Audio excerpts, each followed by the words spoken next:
Hey there, we're Talia and Ophira Edut, identical twins and astrologers. Welcome to AstroTwins Radio, where we bring the stars down to Earth. We're smack dab in the middle of eclipse season this week, September 23rd to 29th. And if your grasp on reality is feeling a little bit slippery right now, if there's karmic retribution happening right and left, while surprises and curveballs are coming at you, or maybe you just feel like you're kind of walking through mud when before you had a running start, well, just stand still and take a moment to center yourself, or maybe take a few days to center yourself if you have that luxury. Listen, eclipses happen just like retrogrades happen, and they come in pairs 2 times a year, starting with a full moon or a new moon, and then following up 2 weeks later with the opposite. If you start with a full moon and you end with a new moon, if you start with a new moon, you end with a full moon. We started with a full moon this time. A full moon in the most surreal and spiritual and esoteric and completely unhinged sometimes sign of the zodiac, Pisces. We had a partial lunar eclipse last Tuesday. Now, a full moon in Pisces on its own is going to make life feel a bit like a dream, a fantasy, a nightmare, depending on where you're standing. It was a super moon too, so it was closer to the earth and had an added intensity in its pull on us. But then you add this shadow work dynamic. I mean, I feel like Pisces energy is always doing shadow work. Pisces being that last sign of the 12, kind of connecting to that transitional state of elderhood, that place of half consciousness where we're able to astrally project ourselves into the dream realm while also being aware that we are embodied. So it's a bizarre duality there. Pisces is represented by the 2 fish swimming in different directions. So there was a lot of magic last week. We actually celebrated the eclipse at the Walker Hotel Society Cafe. We've been doing these periodic astrology dinners in New York with them, and that was super fun. We had a chance to meet some of our readers and people who heard us on other people's podcasts, and that was really amazing. And a bunch of us stepped outside of the hotel and saw the eclipse happening after the dinner. It was a Virgo dinner. It was a themed dinner. We're going to be doing another one in December. So follow us on Instagram or join our list from astrostyle.com, and you'll stay in the loop of all the events we're doing. But that was really cool. That was a great way to usher in that dreamy, compassionate, loving energy. We had people who had never met before sitting together and becoming insta best friends. The veil was thin, the boundaries were blurry.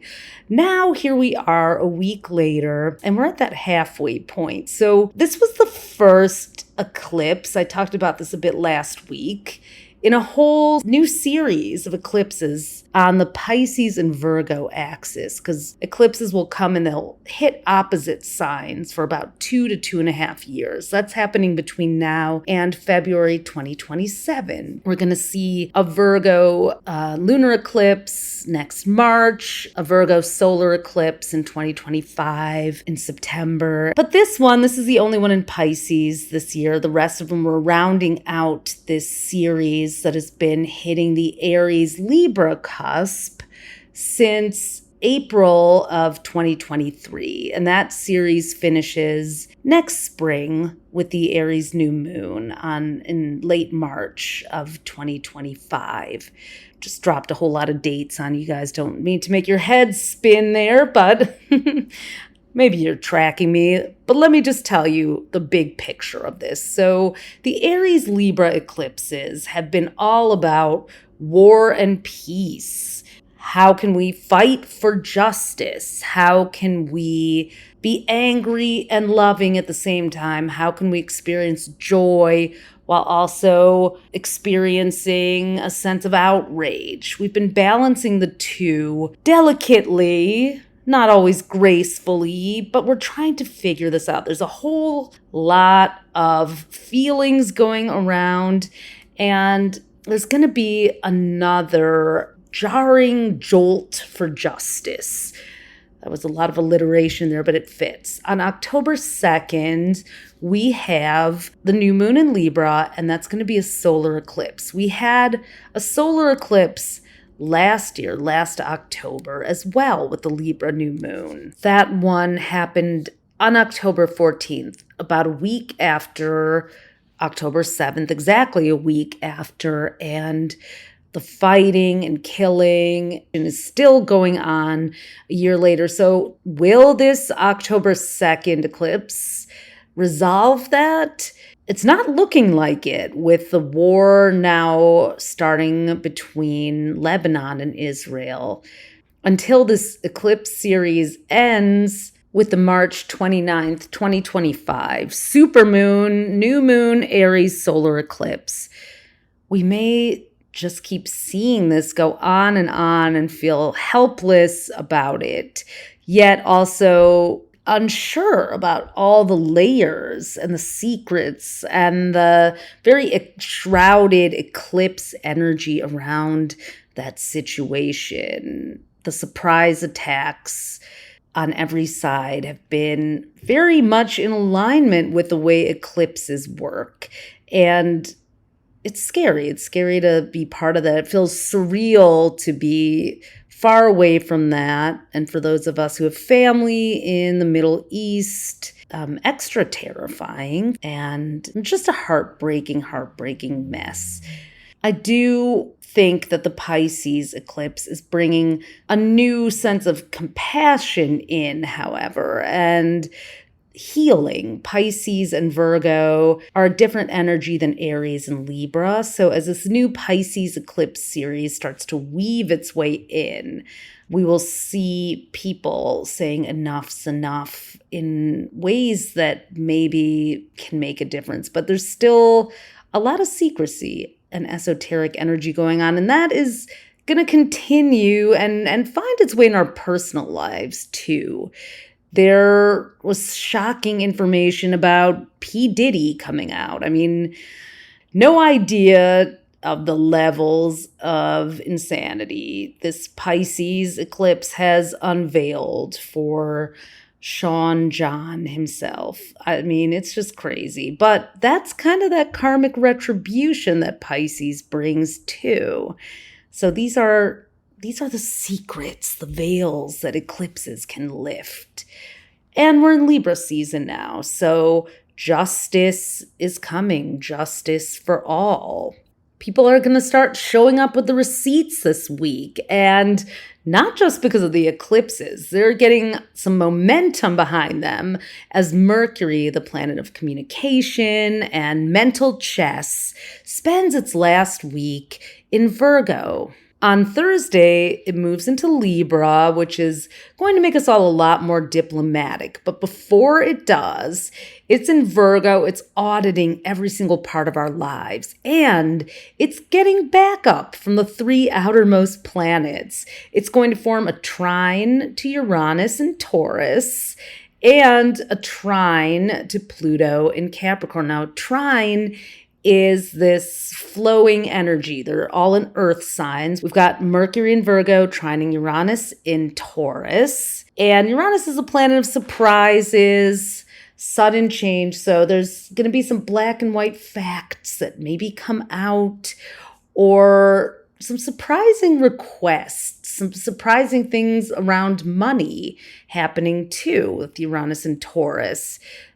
The Fed just announced that it was doing its first lowering of the interest rate. I know it's very minor, but that's kind of a big deal. And also with Pluto in Capricorn, retrograde back in Capricorn, ruling our wealth and banks. That's kind of interesting too. Now, Mercury will be opposite Neptune in Pisces this week. So they're all at these late degrees. Next year, all three of those planets are going to be moving forward into new signs. Pluto will be in Aquarius for 20 solid years after this November 19th. Uranus is heading into Gemini after being in Taurus since 2018. So Tauruses, you finally get a break coming. Gemini's life is about to get kind of sci-fi for you next year. And a Neptune is actually going to spend half the year in Aries, and then it's going to go back and forth to Pisces and then move into Aries for a longer 13-year spell in 2026. So there's a lot of late degree energy coming in from these outer planets, which means they're really finishing up this long journey. Neptune has been in Pisces since 2011, and Pluto has been in Capricorn basically since 2008. Uranus and Taurus, like I said, since 2018. So these are the generational planets. They shape life for a longer period of time. So we've really been in this earthy, watery energy, which has made things more conservative over this period. Now, this has opened us up to really new ways to think and talk about our feelings. All of a sudden, we have this whole new lexicon. We weren't talking about intergenerational trauma. We weren't talking about attachment issues. We have this whole language, this therapeutic language now, thanks to Neptune in Pisces. We weren't doing plant medicine before 2011 broadly and openly. We didn't have psychedelics legalized in some states, or even weed. So there's been a lot of advancements in these kind of earthy Taurus energies and this very numinous Neptune energy. So now what's ahead? Well, we're going to be telling you all about that in the 2025 Horoscope book, which will be on sale soon. And we went back and forth a bunch, but we did decide to do the individual sign planners again because people really, really liked having it just for their sign. So there'll be a big book again and all 12 signs, but this is going into a more yang energy. No matter who winds up being the president, there's going to be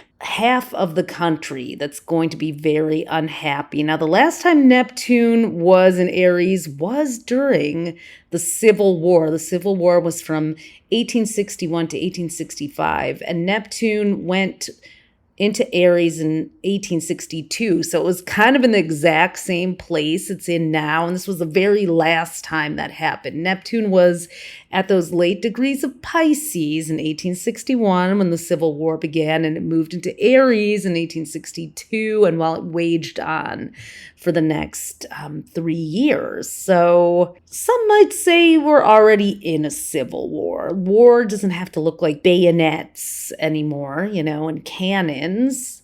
We are a divided country here. What does that mean? How will we get past that? What it's looking like with all this Aries Libra energy is that we really do have to stay focused on truth and justice and compassion with the Pisces energy coming in. But man, as Kamala loves to say, when we fight, we win.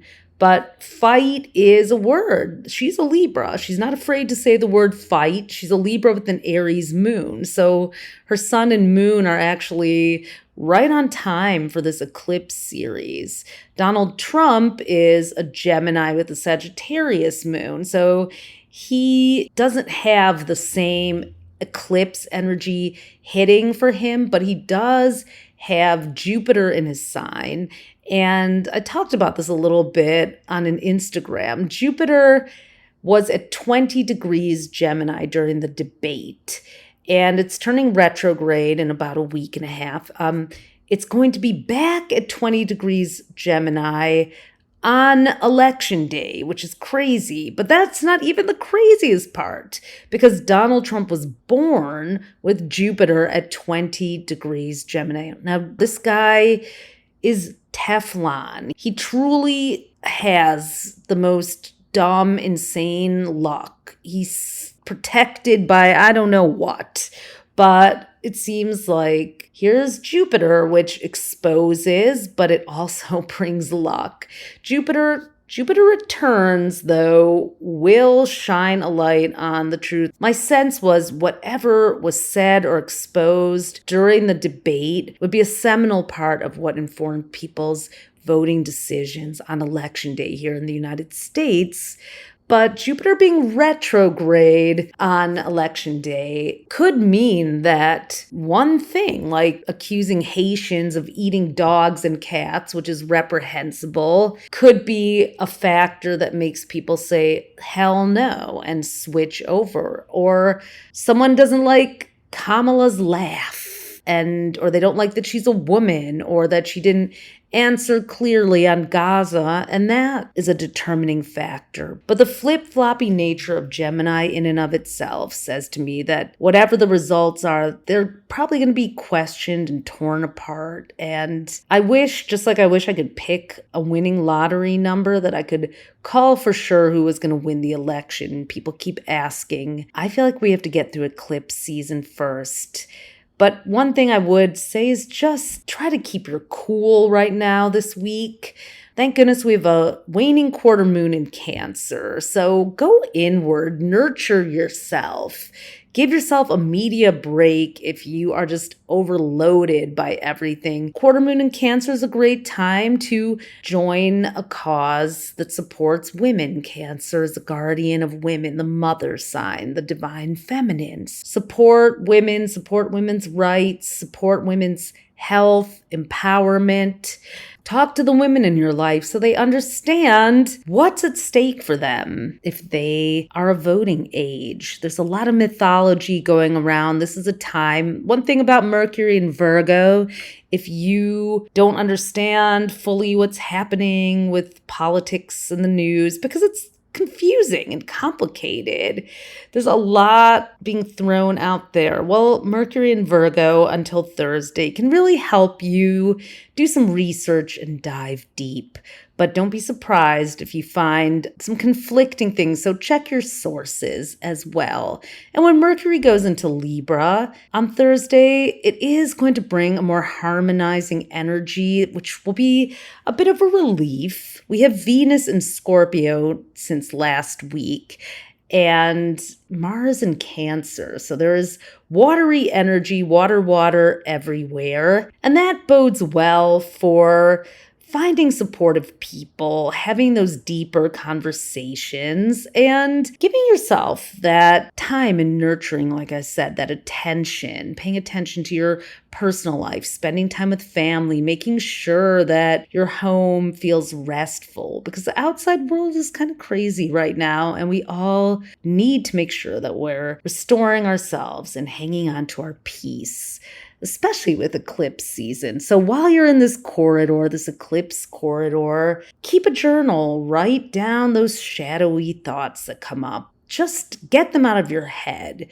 Don't react to them. Don't respond to them if you can, but don't ignore them either. They may be projections from the past. They may be layered on top of something that's bothering you now. But what's important to remember with eclipses is that they do drop a shadow over everything and make it hard to see things clearly. So until after October 2nd, life is going to be a little bit murky. Relationships are going to be a little bit confusing. People are going to send out some mixed signals or just be a little bit unaware of how they're coming across. So try not to take everything personally as well. That could be another pitfall of this. All right, I'm going to go swaddle myself in a blanket.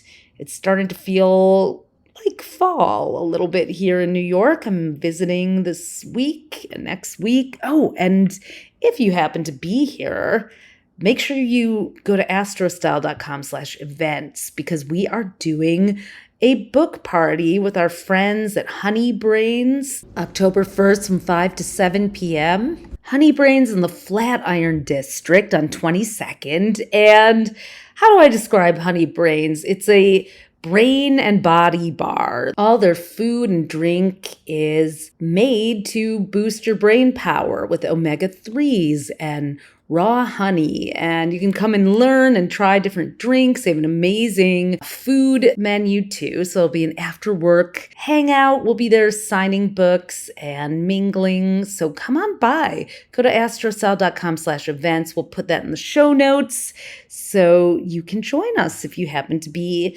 in or around New York. We've been having a lot of fun with our book tour and getting to meet some of you in person, so that's one of our favorite things to do. And how can I forget another eclipse victory that we had for astrology? Ophi and I spoke at the Fast Company Innovation Festival, and we were the first ever astrologers to be there. So Fast Company magazine brings together innovators, thought leaders, people exchanging ideas on the cutting edge. And they wanted us to be there. They wanted us to come and introduce our IM system. We led an incredible workshop about, your cosmic success profile. And we'll do another one online for people who weren't able to make it this fall. So another reason to follow us on Instagram or join our mailing list so you don't ever miss out on the events that we have. This year, the dragon has allowed us to soar into new places. We spoke at the Milken Conference and now Fast Company. So these places and spaces that don't traditionally embrace astrology and may have written it off as woo are now understanding that this is a spiritual technology that has been around since the Babylonians, and there's something to it, folks. You guys know that. I'm preaching to the choir here. But I just feel really lucky and thankful that we got to be on the vanguard of that. And 3 cheers for the victory of astrology this eclipse season. Thanks for everything you guys do to show up for us and be our inspiration for cranking out all these scopes. I'll be back next week. Hopefully with a twin, but maybe just me, maybe just her. You'll just have to listen and see. Have a good week, a good grounding week. Take care of yourselves, and don't let these eclipses spin you out. As always, thanks for listening. You can discover more of your star power at astrocell.com, and be sure to follow us on social at AstroTwins. Join us next time for more cosmic fun.